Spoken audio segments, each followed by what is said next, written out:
हरियाणा में कांग्रेस का 12 साल के बाद बने संगठन में अभी भी कई झोल बाकी है। पार्टी की कम और नेताओं के दरवाजे पर मत्था टेकना जारी है और पुराने नेताओं की तकलीफ आज भी है कि उनकी दूसरी पीढ़ी भी पार्टी की सेवा में हाजिर है, मगर बड़े नेताओं के चक्कर में पार्टी के लिए कम एक विशेष व्यक्ति के नाम की राजनीति कर रहे हैं, जो सही नहीं कहा जा सकता।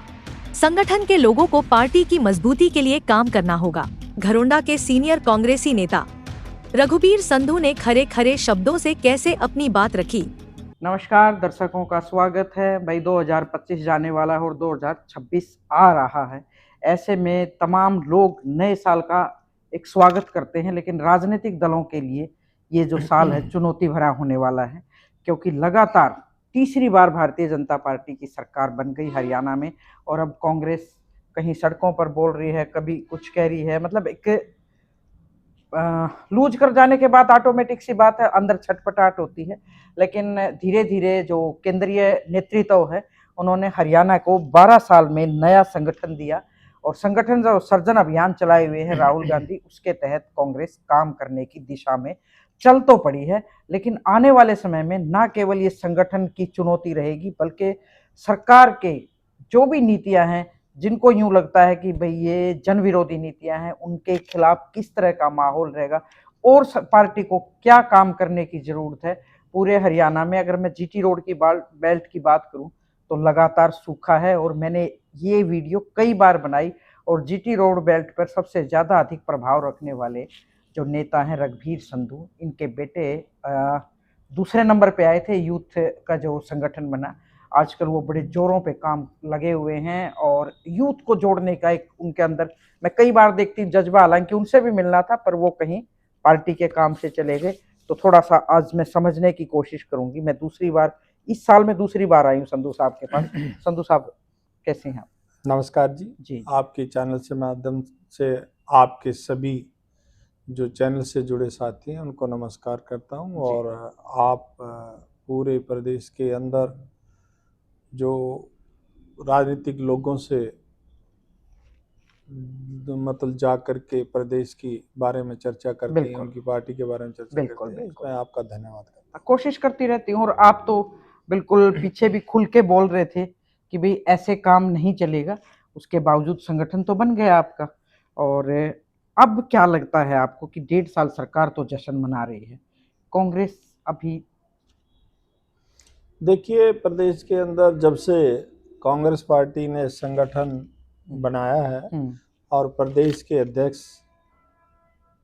राव नरेंद्र सिंह जी बने हैं जी, मैं कहूँगा कि वो एक दिन भी अध्यक्ष बनने के बाद घर नहीं बैठे। पूरे प्रदेश के अंदर उन्होंने वोट चोरी का मुद्दा लेकर के हर जिले में प्रदर्शन किए।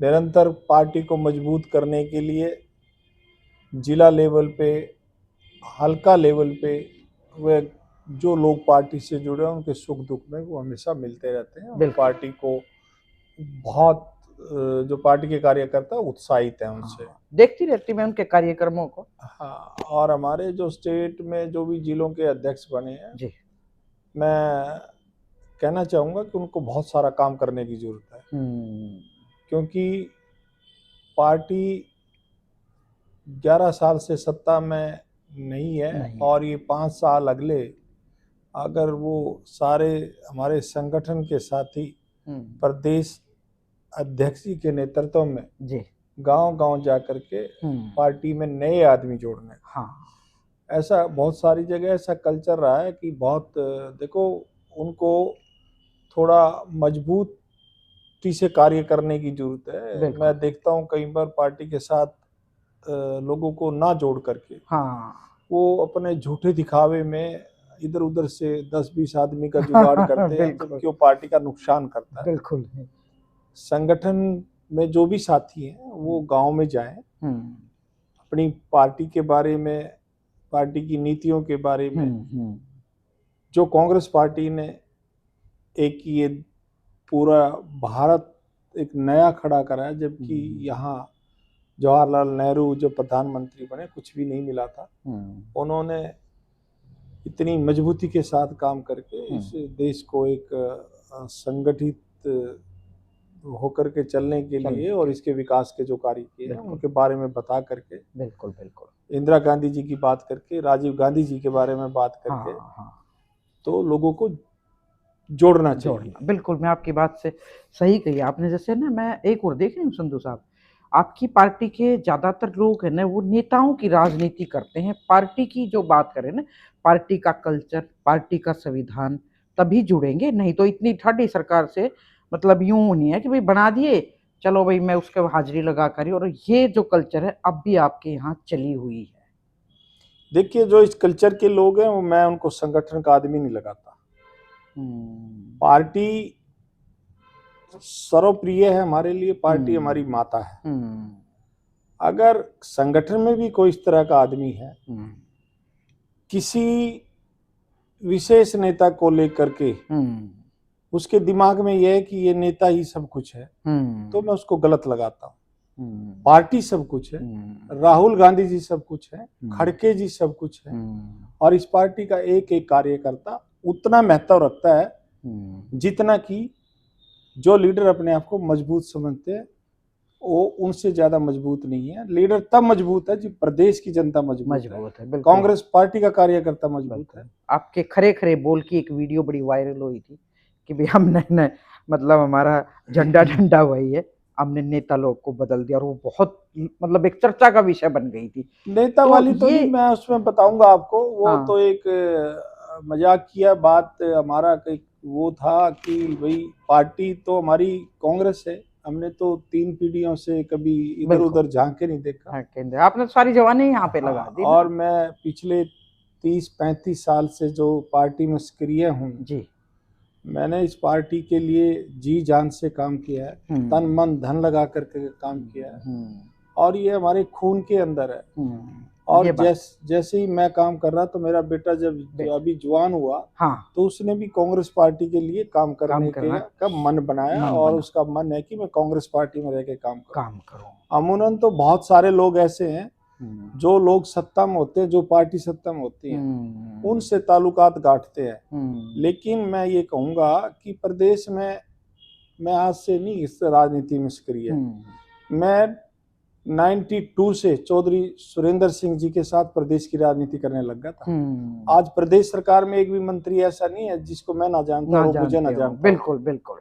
और प्रदेश में ऐसा भी कोई मुख्यमंत्री नहीं है जो रघुवीर संधू को ना जानता, रघुवीर संधू उसको ना जानता। यूनिवर्सिटी टाइम से आप तो रहे, लेकिन छात्र राजनीति जो हमने की है ना, वो डंके की चोट पे की है। बिल्कुल, आपका जिक्र किया मतलोडा चौधरी वीरेंद्र सिंह ने, उस दिन कहा कि भाई हम यूनिवर्सिटी से इनको जानते हैं। बिल्कुल, एक मतलब कांग्रेस लगातार प्रदेश में, अब जैसे आपने जिक्र करा गतिविधियों वाला, एक यात्रा और निकली सद्भाव यात्रा को लेके।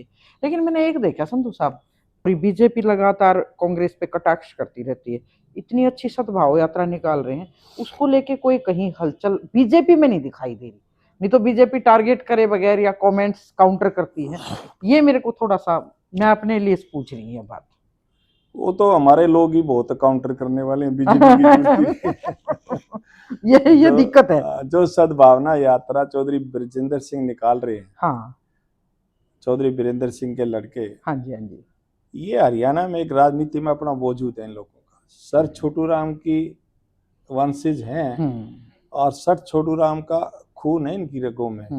और बृजेंद्र सिंह कोई अपने बाप के लिए या अपने लिए काम नहीं कर रहा, वो कांग्रेस पार्टी में एकजुटता लाने के लिए, जो कांग्रेस का वर्कर घर बैठ गया था किन्हीं आदमियों के कारण, उस आदमी को घर से निकाल करके सद्भाव यात्रा में जोड़ने के काम कर रहा है। राहुल गांधी की ताकत को बढ़ाने का काम कर रहा है। राहुल गांधी जिस पार्टी को मजबूत करने के लिए दिन रात आप बीजेपी की सरकार से टक्कर लिए हुए हैं, उसकी फौज बढ़ाने के लिए बृजेंद्र सिंह इस यात्रा के माध्यम से लोगों को कांग्रेस से जोड़ने का काम कर रहे हैं। बृजेंद्र सिंह को कोई नई चीज नहीं मिलेगी, ये कांग्रेस मजबूत होगी तो कांग्रेस के हर कार्यकर्ता को इसका फायदा मिलेगा। बिल्कुल, तो शुक्रिया संधू साहब। इनके बेटे भी जो वाइस प्रेसिडेंट हैं अभी फिलहाल, सीनियर वाइस प्रेसिडेंट हैं, सीनियर वाइस यूथ कांग्रेस के।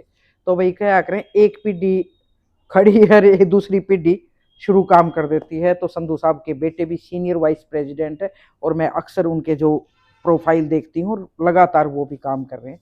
तो भी 2026 में जो लोगों की उम्मीदें हैं कि कांग्रेस जन विरोधी नीतियों का किस तरह से उनका मुकाबला करे, ये भी थोड़ा सा देखेंगे कि आने वाले टाइम में जो संगठन सर्जन अभियान के तहत राहुल गांधी ने और पार्टी ने जिन लोगों को जो जिम्मेदारी दी है, क्या वो लोगों की अपेक्षाओं पर खरे उतर पाएंगे नहीं। 2026 में फिर काफ़ी सारे लोग मिलते रहते हैं, उनसे फिर बात करेंगे। और संधू साहब तो ऐसी जगह पे बैठे हैं, चंडीगढ़ आते जाते मैं कई बार इनसे मिल भी लेती हूँ और इनसे पूछ भी लेती हूँ। बहुत बहुत शुक्रिया, नमस्कार।